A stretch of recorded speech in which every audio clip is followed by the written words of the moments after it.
Hello, MotoAmerica fans. How are you today? This is Paul Carruthers, and this is MotoAmerica's weekly podcast, Off Track with Carruthers and Bice. As I mentioned, I'm the Carruthers part. I'm joined as always by Sean Bice, who's my counterpart out in Ohio. And Sean, we are 14 days away from racing at Daytona. I don't know about you, but I'm excited. I'm ready. Well, I'm not completely ready, but I will be ready.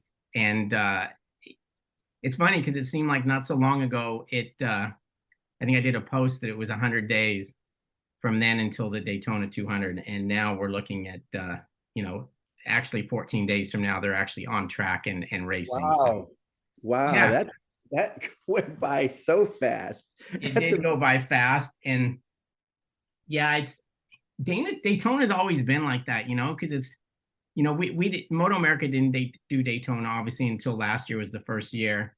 And then I hadn't gone there for a long time because, when AMA Pro and it went from Superbike to 600s and then it went to somebody else and it just kind of lost some of its luster for me. But it was always like for some reason, there's no feeling that's the same as, when you come in that tunnel on the first day of, on setup day at Daytona. It's just got an unreal vibe to it. And I don't normally watch the Daytona 500. I'll kind of catch pieces of it here and there. But this last time, I don't know why. I think the Travis Pastrana thing intrigues me. Yeah, me And too. and so I ended up watching the entire race. And I was a little under the weather anyway, so it was perfect. I just spent some time on the couch watching that. But even that kind of gets you fired up too, because you see the grandstands and the Daytona painted on the wall and the high bankings and all that stuff. And it's just, I don't care if you're any kind of racing enthusiast, it just has a special place. Yeah, it's funny. I don't know why. Whenever I watch the Daytona 500, I think about this every year. Is I wonder how many layers of paint they have on those walls because they just continually paint over the black marks that end up on it, right? I mean, it seems like that's what it is. Yeah, you think eventually it'd just be a short track because the walls would be so close in, right? Yeah, exactly. Exactly. Yeah, but it was a good race. I did the same thing. I watched the whole thing from beginning to end, and I think it was for the Pastrana thing, especially since our guy, the two-time defending 200 Daytona 200 champ Brandon Posh was down there and pressing the flesh, met Travis and a bunch of other drivers, which was really cool. So that made me even more interested too to see what he was witnessing down there. So yeah, that was good. And that one, it's always been that way. It's like, oh, it's like, oh, our race is coming up right after this one. They have to get ready for it, and I'm sure they're doing that now. So it's going to be good. Well, speaking of Daytona, we've got a guy that's going to Daytona with two number one plates on his bikes. He won race one of the Mission King of the Baggers at Daytona last year, got second in race two, left there with the championship, was fastest qualifier. I mean, he didn't have the perfect weekend, but he had as perfect weekend as you could get, and he had a better weekend than anybody else in the class. I'm talking, of course, about Tyler O'Hara. He recently spent some time out at Chuckwalla. Indian SNS Cycle did their team presentation where it was announced that obviously Tyler's coming back and will be joined again by Jeremy McWilliams.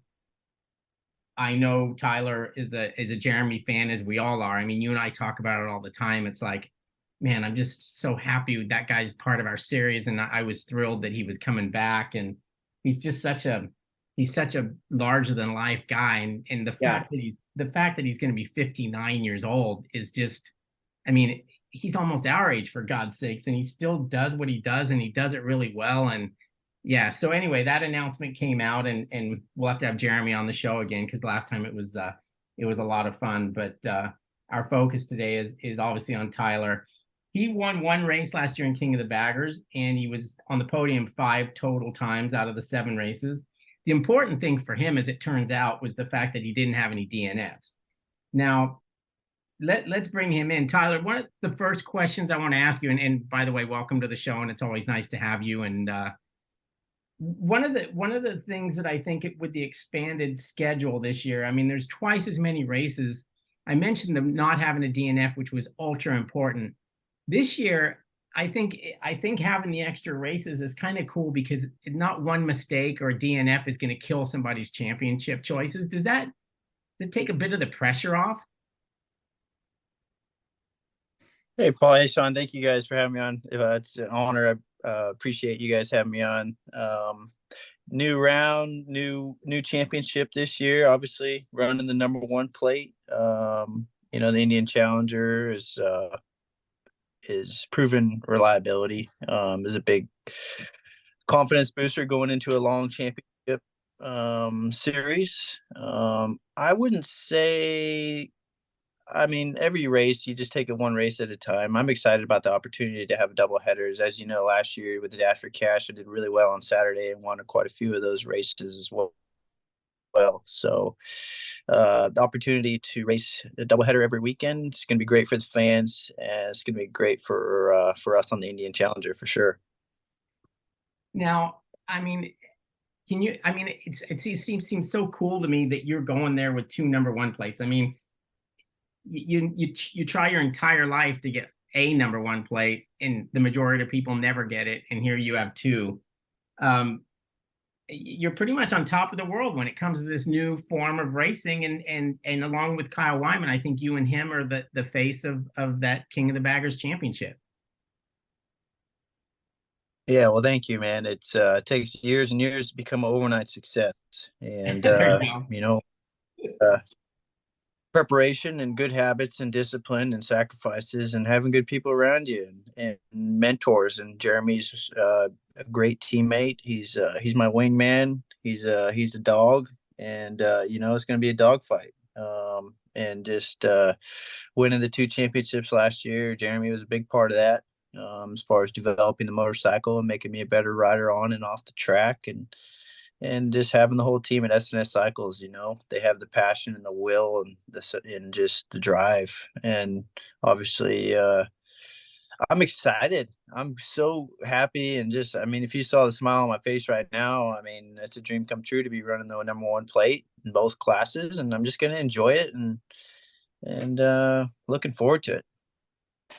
Tyler, I wanted to ask you about that number one plate because, the first year when we did King of the Baggers, we had the one race at Laguna Seca, WeatherTech Raceway, Laguna Seca. And I remember after that season talking to Nicole specifically, and I said, hey, is Tyler gonna, I actually thought maybe you'd put like a crown on your bike, because you were the King of the Baggers that year, and I thought maybe you'd run the number one.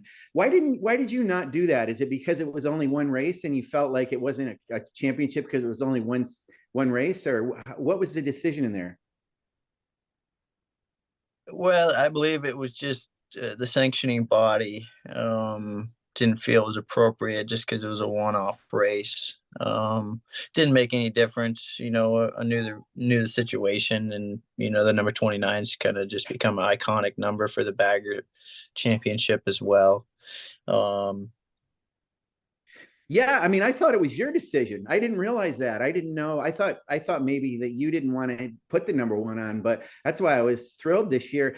So many riders these days, that have their iconic numbers don't use that number one when they earn it. And for you, you're going to have it on two different bikes with obviously King of the Baggers and then the Mission Foods Super Hooligan National Championship. So I'm really glad that you're going to have those on. And it was cool last year, obviously, when Kyle had it on his bike and everything. So you got to be proud that you're carrying that number one in two different classes. Yeah, I'm stoked. Obviously, we have a great new number one, that Indian motorcycle, branded and designed, and it looks awesome. Checkered flag, 3D print, and Indian motorcycle last year they did the Triple Crown. They won every series that they entered in, so it was an iconic year for Indian motorcycle. Just a legendary year. The flat track, the Super Hooligan, and the King of the Baggers. So whole new design with the number one plate. I'm honored and grateful to represent it. And like I said, I'm just excited and grateful, and obviously looking forward to the challenge. I want to keep that number one plate. The other thing I think that you guys did this year is, man, you really stepped up the reveal of the bikes, and you and Jeremy, and just it looks fantastic to me. I love the fact that it's got the gigantic script Indian on each side of the bike, and you really worked in the team's new sponsor in Progressive. There's a nice touch there with the blue, and I really like what they've done with the bikes, and it's really a good looking bike. Physically, I know there are obviously always things that are evolving on it, but I mean, it is an Indian Challenger, so for the most part, it looks kind of the same. I don't mean livery wise, but it's about the same as it was last year, body wise and stuff. But the colors in livery make it completely look different. Is that a fair assessment? Yeah, I mean, obviously, we did our homework over the off season, and we did our launch at Chuckwalla, and we had a press day, and we actually had a full press day. So we had the 22 championship bike there as well, and for me, it was nice. I got to go back to back, and right away, the 23 package is way better than the 22, which was great. And then obviously we had 2 days of testing to improve it yet, which was even better. And the new livery looks amazing. Indian motorcycle. I mean, they did a great job. The DNA of the Indian Challenger is still in our race bike, which is something I'm proud to say. It's basically the same components as a stock Indian Challenger, just obviously modified to go racing. It's funny. I had to laugh because Paul will laugh about this too. I mean, we had some photos from so the Superbike teams tested at Buttonwillow earlier this week, but they also tested a couple of weeks ago. And we had seen this photo of this R1, and there's Joe Roberts out there riding around on that track. And then I don't know if it was exactly at your press launch or around the same time, you can tell us, but then the next thing we know, we see Joe Roberts out riding around. I think it was your bike from last year, wasn't it? Yeah, so Joe came out for the press launch day, but he came the next day and actually that night. But I know it's something that he wanted to do, and I actually talked to him a couple of years ago about it, and one of our marketing team members reached out to him at a different launch party, and he was all about it, and he was quite impressed. He actually said that our bike transitions and turns better than his R1, which I thought was funny, and I was quite surprised. But having him get on it and feel the ergonomics and the way the bike rides and the handling, and just someone with that talent and skill set, and obviously chasing the world championship, who knows, he might have a career race in baggers and maybe could do a wild card. You never know. That actually sounds pretty good. Sean touched on it a little bit, but I think the thing that strikes me about the new bike and the new colors is that the blue leg, for some reason, just looks really cool. It does. It does. I mean, I looked at that and I'm like, wow, it's something that you don't ordinarily see, so it makes it different. But for some reason, it just is the perfect look. You obviously don't have anything to do with the design of that stuff, but it's kind of cool that these guys keep coming forward and making everything look better.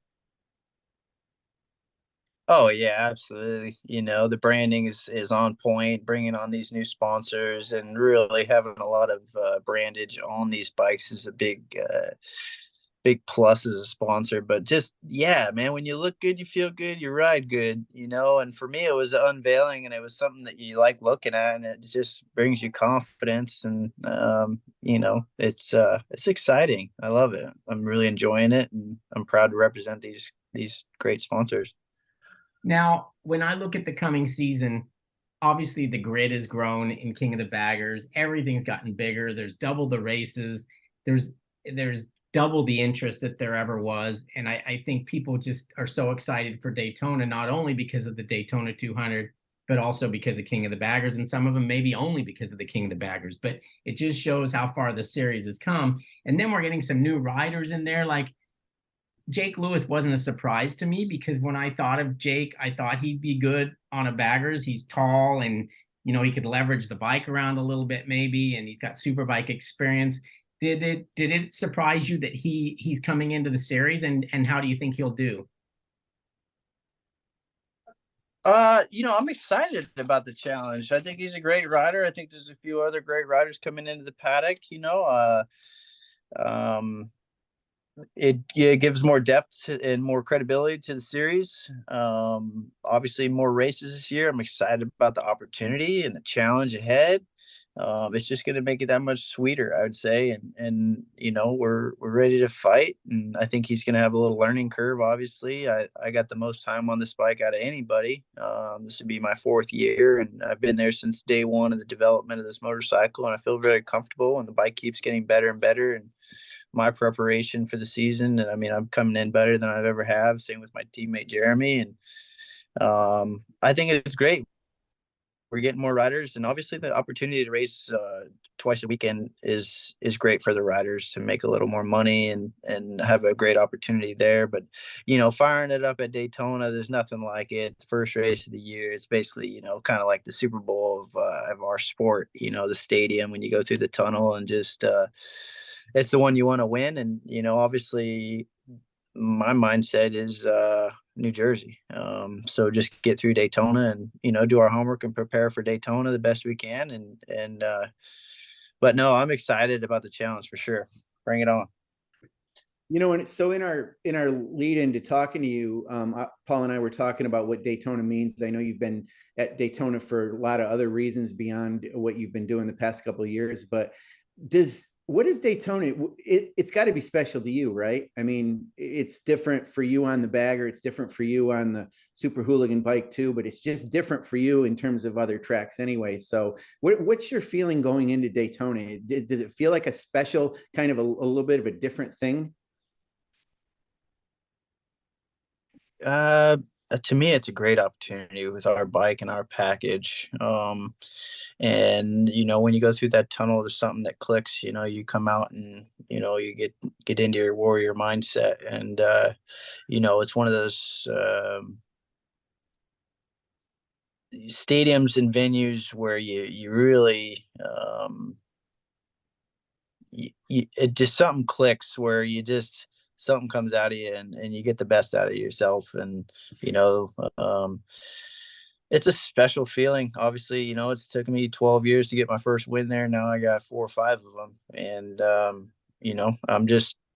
I mean, like you guys talked about watching Daytona, I'm watching the Daytona 500. I'm watching the Clash. I'm really paying attention to a lot of details and stuff I'm not going to talk about, but just some stuff that's going to be a factor when I get there. And, just, see myself there and enjoying it, and obviously see myself as a winner. Tyler, do you know off the top of your head how many times you've gone to Daytona to race? And I'm not just talking about obviously the 200, but in any class of motorcycle racing that you've done, how many times have you been on that track? Probably 20. Wow. And you're from Petaluma, California, about as far as you can get away from Daytona. So that's amazing. You've done that many events there. Wow. Yeah, and you still look young and fresh with that big bright smile you've got there. So nicely done. It's something about it, it's just, preparing for Daytona is what you focus on all winter. So for me, going to Daytona, it's like a spring break, and all the hard work you put in January, February, actually go back to November. As soon as I got back from Italy, it was back to the gym 5 in the morning, just because I'm hungry, I'm motivated. And, this is a good opportunity for us. And, when you go down to Daytona, all the work is, put in. So just enjoy it, go down, put my feet in the sand, and, the whole atmosphere of bike week. And it's a spectacle, man. I'm so pumped that I get to be a part of it, and looking forward to it. What is it like to go around the banking on a bagger? Let's specifically talk about that rather than just the high bars of the Indian that you ride in Super Hooligan. Let's talk about the bagger, because obviously you've done that race and gone out on that track on sport bikes a lot, and you know the deal where you get down beneath the bubble and it's hard to keep your head from bouncing around with the wind and everything. Is it a whole different thing when you're going around in a bagger? You're pushing so much air. Do you get a lot of turbulence where it does affect your body position, or what's it like? Yeah, so obviously the sport bike's a lot more streamlined. You really got to get tucked in and behind the fairing. Well, obviously, ergo and aero is a big part of our baggers. You wouldn't think so, but very stable. The wheelbase is very long, but at the same time, we're spinning the tire going 175 miles an hour going around the banking. If you hit the paint or go over the big paint, or the lines, you're getting the bike upset. And obviously, the hole that these bikes push in the air is significantly bigger than the sport bikes. So working with the draft and just really understanding on how fast you get sucked up on riders and really paying attention and being you really got to anticipate more on these bikes. But you know what, they just keep pulling and they just want to keep going. So I mean, it's a lot of fun. I would say, we live more in one lap than some people live in a lifetime, especially at Daytona when you're 2 feet off the wall going 175 miles an hour. And just, I'm out there smiling, having a ball. There's nothing quite like it.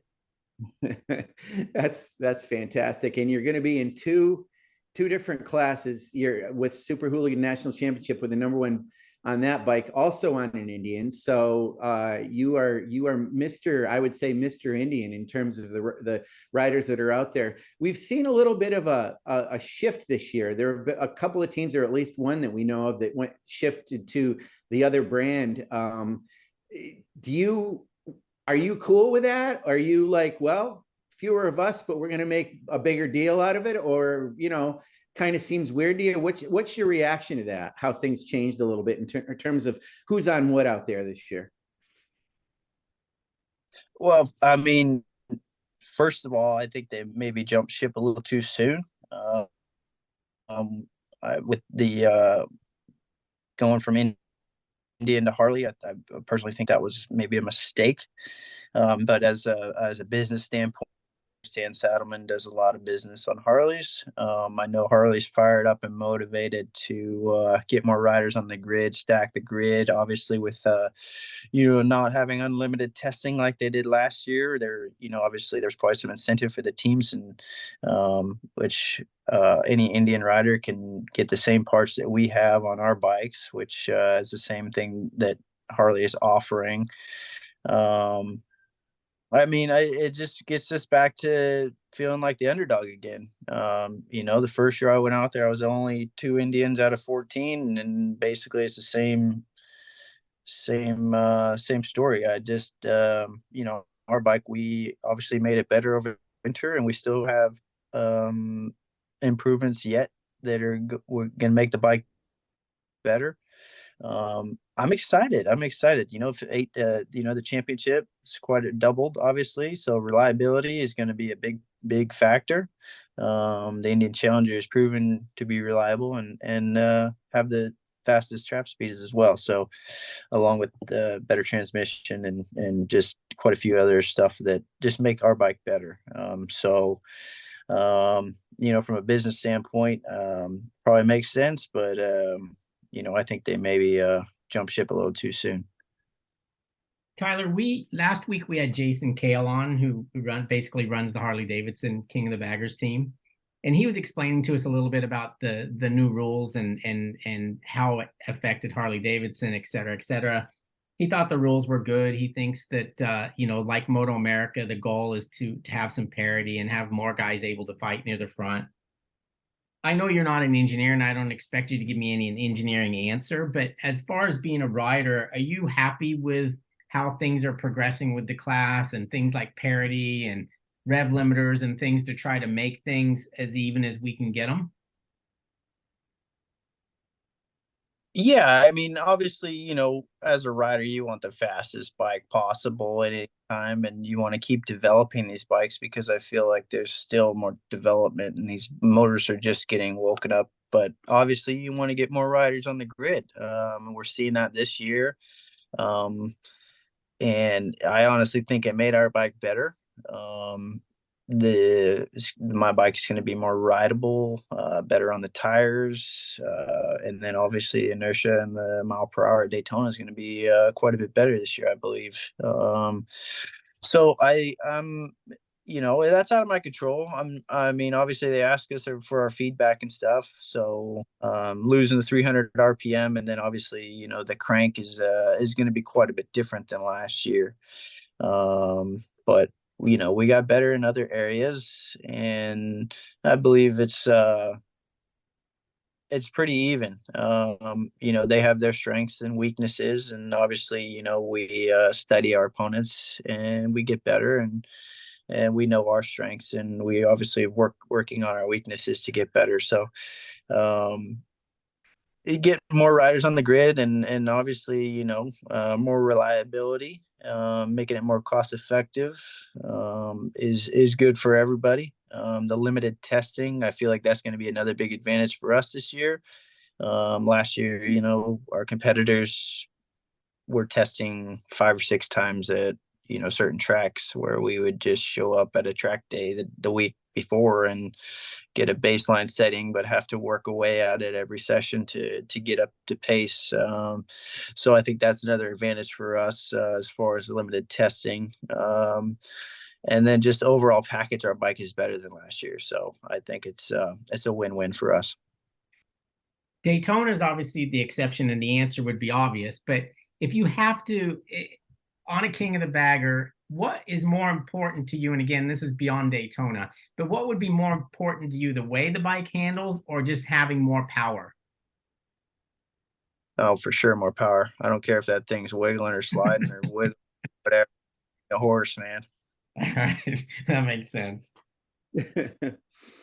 Let me follow up on that too, because I want to ask you. I mean, Tyler, you're a hot rod guy, like a lot of people, like a lot of the guys are. I tend to be that way too. And there's that old saying, "There's no replacement for displacement." So I had asked the same question to Jason Kale when we had him on, but I want to ask you too. So the cubic inches of the two engines, the Harley engine and the Indian, aren't the same. Why is that? Well, we're riding a modern day V twin. It's water cooled, and obviously we're allowed more RPM. But that's a good question. When you read the rule book on paper, it doesn't make sense, especially now because they're running a water cooled head, but they're calling it basically air cooled. So honestly, that's something that we really pushed for, as far as more cubic inches. But obviously, with our trap speeds and mile per hour and being able to rev more, that's what the rules are. And I did listen to that podcast, and I picked up a couple things, and I brought it back to our team, and we're going to get better, and we have a number and a target that we need to achieve, and I believe we're surpass that. So like I said, our package this year is better than last year, and the bike is more rideable and better traction, and it's going to be faster. So I'm not too concerned with the displacement, and we know what we need to work on, and it is what it is. And you know what, I'm excited for the opportunity and the challenge. I'm going to take a guess here. So of the tracks that you guys race at, I'm going to take a guess at the track that I think you like the best, and the track that you probably, like the best to ride on, but certainly do the best on, maybe. I think it's MotoAmerica. Am I wrong? Yeah, so that's a great question. And the way I approach it is every track's my favorite track. I'm excited to be there. It's the same track for everybody. There's obviously certain tracks, so you pick and choose your battles. Daytona is a great opportunity for us.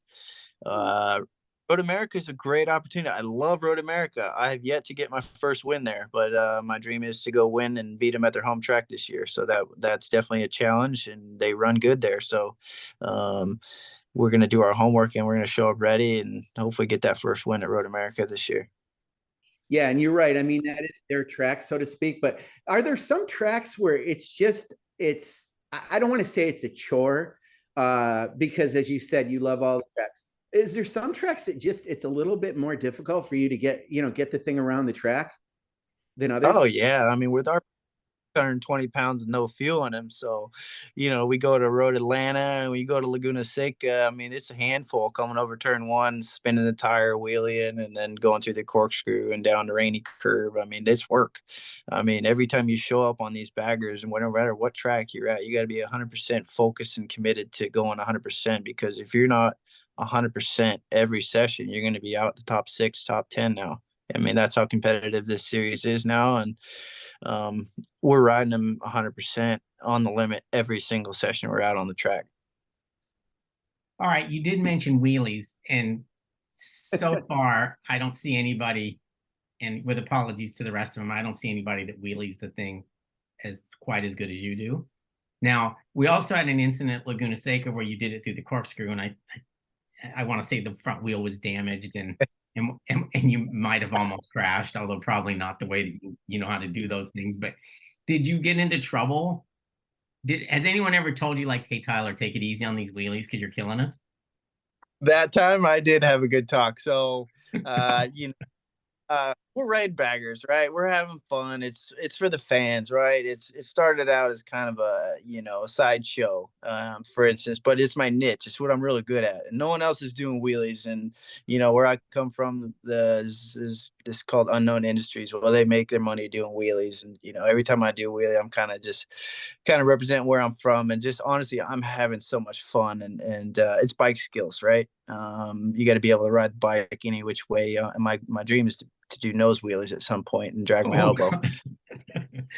And, but did my practice start after the qualifying session. Had a great qualifying session. I'm right there with Danny Slick, and I did my practice start. My clutch was a little grabby, and okay, all right, we got to tell the boys we need to change the clutch. And I'm going up, turn five, going up the hill, and Danny Slick's behind me. I'm like, oh yeah, watch this, it's Slick, because we get fired up, and I popped the clutch and I mistimed. I wheelied off the top and just had a moment where I just hung on like Bob Hanna, like my dad always said, just hang on like Hurricane Hannah, man. Don't let go of that thing. And I'm glad I didn't. Actually, it kind of got trapped because I tried to kick off, but the bags kept me on there and my feet came off. Big old flying W. And anyway, I flat bottomed that thing and broke my wheel and got a flat tire. And Danny pulled up next to me. He's like, "You're flat tire. You're flat tire." So, I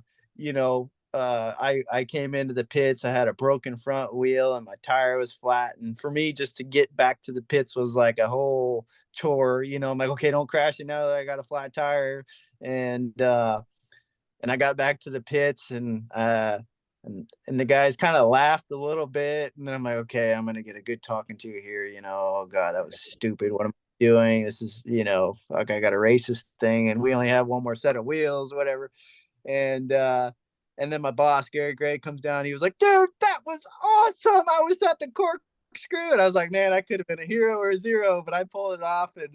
And man, the pictures on my rear wheels off the ground. And you know what? I'm enjoying it. I'm having fun riding these things. And you know what? It's just, it's all fun. It's all fun riding wheelies and just giving it back to the fans for all the support, really. All right, for a guy that's a self-confessed wheelie addict, have you ever suffered the embarrassment of looping out either after a race or during a race or in a practice session, anywhere where there was a bunch of people?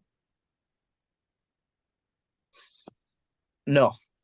Oh, No. okay. I have to say, first test that I did on this bike, the very first test before I even got on the track, I almost, and because the clutch was a prototype clutch and it was totally different than the stock bike, and I'm trying to get some heat in the tires, well, I did a little practice start and I about looped it out. I dragged the fender, it hopped off the ground. That was like my first day on the job. I'm like, okay, yeah, so better to just take it easy. And but no, man, they're pretty easy to wheelie now as far as where we're at with the torque. I mean, obviously the torque and the power, and there's not too many people that can ride a wheelie on a bagger either, so it's kind of flexing a little bit too. You almost did what we refer to as a Frankie Garcia then. Exactly. Yep. Yeah, it sure is a big deal to see those wheelie. Okay, so I have to ask you about one other wheelie, and then I'm going to switch to another subject. But Tyler, that other wheelie you did, where the bike was like wobbling or something, what was going on there? Did you mean to do that? Yes, he does it on purpose. I just weaving, or what are you doing there? It's you gotta just have fun with it, right? I won the Dash for Cash at MotoAmerica, and going from first to fourth gear doing a wheelie, I came back to the pits, and the guy was like, that was like 1,100 feet, and you know what, we actually learned a lot from that. Engineers are looking at that was a weak point, and that was something we worked on. That was our wheels. So but just having fun, man. That's awesome. That's good that you had fun and got some R&D out of it too. That's pretty good. So I want to talk a little bit about the Mission Super Hooligan National Championship. So you won that last year on an Indian FTR 1200, and you're riding that bike again this year, and it's going to have the #1 on it. So that bike obviously was developed for AFT and flat track racing, but they did make a street bike out of it. It's a cool looking bike. I've always wanted to ride one. What's it like as a road racer? It's so fun. I mean, the bike sounds amazing. Big difference for me this year. Last year I rode Rolling Sands FTR 1200. This year we going full in-house, factory supported from S&S Cycle. So our packages should be quite a bit better. Obviously, there was some development there, just going from the 19-inch wheels to the 17-inch wheels. What it was intentionally designed as a street tracker going to a more sport fighter. But man, that motor's amazing. The way it looks, the way it sounds, it's just a super fun bike to ride. And now we're properly riding them, and it's more of an upright kind of supermoto hybrid style, and just very unique, I would say. And it's very legendary. And obviously we did the new launch with the 1200, me and Jeremy at Coda, and That's right. the stock form is just such a fun bike. And yeah, I'm really enjoying riding the FTR 1200 as well. Yeah, and that video was very cool though, to two of you guys. I mean, the overhead shots and stuff that were done for that were awesome, and you guys look like you're really hauling ass around that track. So that was really fun to watch. Good job on that. Yeah, thank you. It was a lot of fun. Yeah.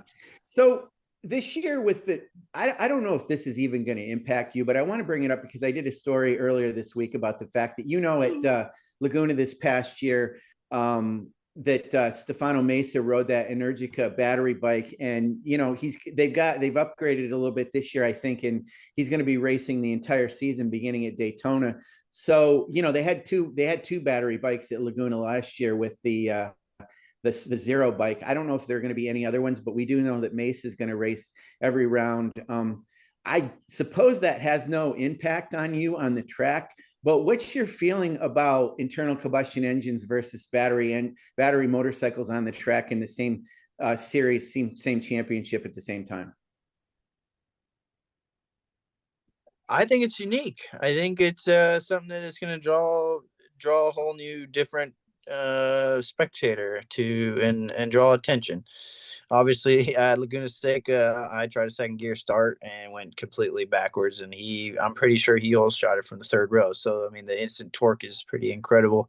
If he is running up front, I might just have to sit on him a little bit until lap 4 or 5 when the battery starts to go down, and then engage. But no, I think it's great. The whole hooligan class, I believe, is a great platform for manufacturers to get involved. This is the marketplace, upright crotch, sport fighter bikes that are actually selling. I honestly think there's quite a bit of a future in this class. Obviously, there's some parity and some rules and stuff, but we got the Pan Americas coming in this year. We have electric bikes. We have the XR 1200. We have the FTR 1200, the Ducati.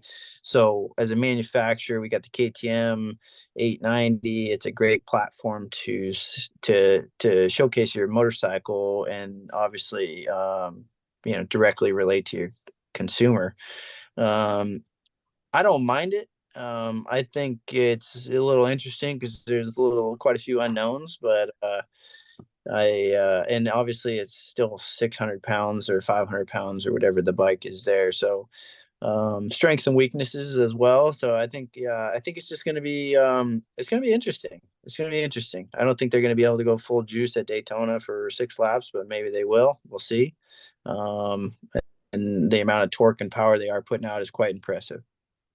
Yeah, and the other thing about that is you're racing in two pretty widely different championships, even though you're racing the same brand of motorcycle. I mean, obviously, Mission King of the Baggers, it's a Harley Davidson versus Indian with you on the Indian. And as you said, in the Mission Super Hooligan National Championship, it's probably the most diverse lineup of motorcycles, certainly with the battery bike in there. But like you said, I mean, it's KTM, it's Ducati, it's Indy, and it's Harley. It's the Pan America Harley now is joining that as well. And it's just it's cool for I think the fans to see that. And we've gotten a lot of good commentary about people seeing those high barred bikes going around and seeing you guys handle it. It almost reminds me a little bit of way back in the day. And Tyler, this is a little bit before your time, but you certainly know about this, is back when, you know, Eddie Lawson and Wayne and those guys raced those big 1,000 super bikes with the giant wide handlebars on them. It kind of feels or looks that way. Would you say that's true?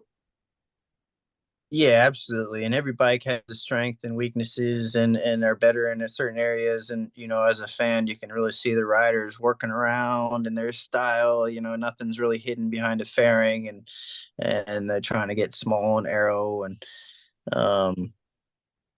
yeah, I think it's very unique, very unique. For me, it's an opportunity to get more track time and an advantage on my competitors on the bagger. But at the same time, I want to win. I want to win everything. I want to win every session. I want to dominate my competition. But for me, it's an advantage for the baggers. Really, what it started out as an opportunity to get more track time, and bring that to the baggers. You know, I'll be on the track 3 or 4 times before I go out and qualify on the baggers. So I got good knowledge, track time, and up to pace. And once you turn it on, you're on. I don't have to wait around for 4 hours. I mean, I'm a racer, and I click it on and it's go time. All right. We're running out of time here, but I've got one thing I want to bring up before I'll let Sean close, and he's probably got a sales promo for us. Last year, the championship came down to New Jersey Motorsports Park, and we had you and Travis Wyman on the podcast, actually in person at the racetrack the day before we even got started there. But you seemed calm, cool, calm. You always do. And we talked about it before. You've got like this gunfighter face where you're smiling, but then you just shoot the guy in the chest. And that was apparent at New Jersey. But that race was held in a rainstorm. There's a championship on the line. It's you against two brothers, Kyle and Travis Wyman. It's you against the two Harley guys. Were you as calm as it appeared, or inside your helmet, was it a stressful situation? No, man, I was so calm. I mean, I dreamed about that opportunity and that situation. I knew what I had to do. And, you know, that's years of preparation and riding in the rain by myself and no one's watching, and being confident with my skill set and knowing the equipment that's underneath me, my team believing in me. And pressure's a privilege, right? You know, because people give a shit about you and they care about you. And for me, I want to win just as bad as they do. And it was me versus him essentially. And you know what? The rain is the ultimate equalizer. And you know what? I want it. I want to win it. And you know, I you know, it's all about being calm and cool and having fun. And me and Jeremy, we're gonna have the most fun, and we're gonna enjoy it. And we're racing baggers, and that's what it's all about. And that's when you ride good. And no, I was calm and cool, and just like I am headed to Daytona. And you know what? I'm enjoying it. That's the secret. I'm really having fun. Tyler, thanks so much for being on with us. This is great leading into Daytona. We can't wait to see you with those number ones on your bike and both bikes, and you know, all the best to Indian this year and you in the championship. We're going to wrap up here, but I do want to mention, so for the fans out there, and really Tyler, for your people too, February only has it only has 28 days in it. So we haven't got too much more time before it's the end of February. And then on March 1st, our pricing is going to change for MotoAmerica Live Plus. So I mentioned this on a couple of the podcasts ago, is you guys got to cut the cord. You got to consume your entertainment, your broadcast entertainment, your motorsports the way you want to, which is to purchase what you want in apps and streaming services and subscriptions. So that's a shout out to you guys to sign up for MotoAmerica Live Plus at this special preseason rate of $89.99. It's going to go up on the 1st. So you got a few more days to get in on it, get it set up. You're going to have everything that's going on at Daytona this year, obviously the 200, but you know, the 2 races for King of the Baggers at every round that they're racing at this year. And it's just, you're getting a lot more racing this year than we've ever had before, in a lot of different classes. And it's going to be really our best season yet. So definitely be a part of it. Live Plus is just like being there. You get to see most all the practices, you get to see all the qualifying, all the races.